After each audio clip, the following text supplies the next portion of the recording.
你这辈子吃过蚊子吗？这种手捏的蚊子饼是当地非洲人的最爱，而这个蚊子饼中没有任何其他的辅材和添加剂，纯天然，嘎巴脆，鸡肉味，好吃又免费，蛋白质是牛肉的好几倍，只需用82年的地沟油稍微煎一煎，就是当地人上等的人间美味。它香气四溢，那无法形容的香味，就像你用电蚊拍电到蚊子的味道一样。有时间一定要拉着你的朋友品尝一下。当地人为什么要吃蚊子饼呢？经过我通宵查阅大量资料后发现，我睡着了。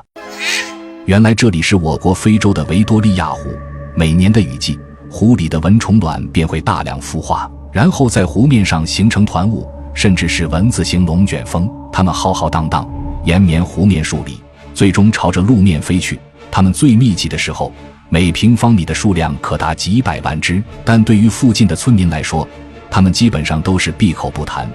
因为怕一张嘴就被蚊子呛到。这么多的蚊子让当地的鸟都不愿意吃，但当地人表示，鸟不吃，我吃，我吃的就是蚊子。于是你就能发现，全村老少齐上阵，要开始捕捉这飞行的高蛋白，而他们捕捉蚊子的工具竟然是一口锅。没错，只需拿着一口锅，将锅底沾上一点水，然后在空中挥舞个2天半，便能捕捉到上百万只蚊子。他们将众人收集的蚊子交到做蚊子饼的厨师手里，